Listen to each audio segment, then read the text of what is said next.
আমেরিকার তরফ থেকে ভারতের পিঠে ছুরি মারার পর এখন ভারতের তেজস বিমানের যে প্রোডাকশান সেটা তো সম্পূর্ণ বন্ধ হয়ে গেছে এবং লাস্ট যে কয়েকটা ইঞ্জিন পড়েছিল তাকে দিয়ে শেষ তেজস বিমান তৈরি হয়ে গেছে।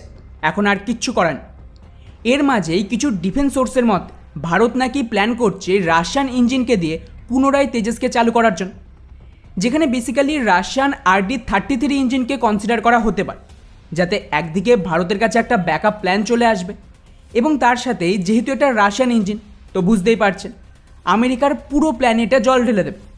কারণ ওরা চাইছিল যে ভারতকে কোনোভাবে ব্ল্যাকমেলিং করে রাশিয়ার বিরুদ্ধে ব্যবহার করার জন্য, কিন্তু যদি সেই রাশিয়ান ইঞ্জিনই ভারতের এই তেজস বিমানে যুক্ত হয় তাহলে আশা করি কল্পনা করতেই পারছেন যে ভারত রাশিয়ার ওপর কতটা ডিপেন্ডেন্ট হয়ে যাবে, যাকে কিন্তু চাইলেও আমেরিকা ঠেকাতে পারবেন।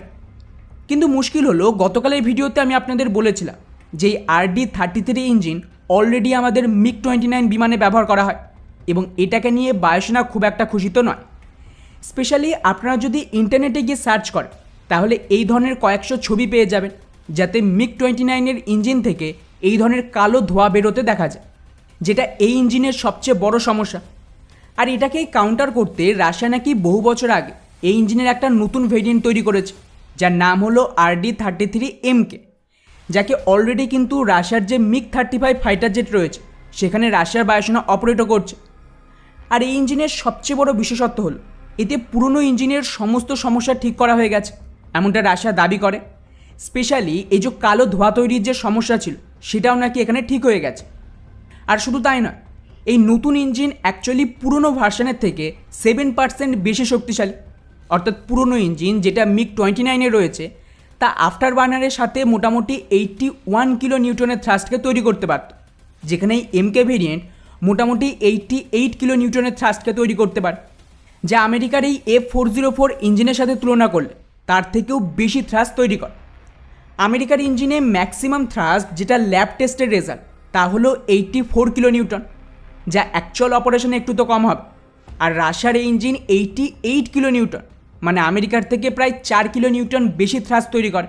এগেন এইটাও কিন্তু অ্যাকচুয়াল কন্ডিশনে কিছুটা কম হবে। কিন্তু এবার এখানে প্রশ্ন আসছে যে ভাই রাশিয়া তো অলরেডি যুদ্ধে ব্যস্ত, ওদের পক্ষে কি ইমিডিয়েটলি ভারতকে এই ইঞ্জিন সাপ্লাই করা সম্ভব? তো বন্ধুরা এখানে একটা টুইস্ট আছে, সেটা হলো অলরেডি রাশিয়ার এই RD-33 ইঞ্জিন ভারতেই তৈরি হয়। ভারতে কিন্তু এর একটা পুরো ইকোসিস্টেম রয়েছে। হ্যাঁ, ডেফিনেটলি কিছু সাপ্লাই আসে রাশিয়া থেকে, তবে ওভারঅল ভারতের ফেসিলিটি রয়েছে, কারণ ভারী মাত্রায় আমাদের MiG-29 আর নৌবাহিনীর MiG-29K জন্য এই ইঞ্জিনের সাপ্লাই প্রয়োজন। ফলে ভারত চাইলে এটাকেই ব্যবহার করে তেজসের জন্য ইঞ্জিন বানাতে পারবে, আর রাশিয়া তো এক পায়ে খাড়া এই ধরনের ডিল পাওয়ার জন্য।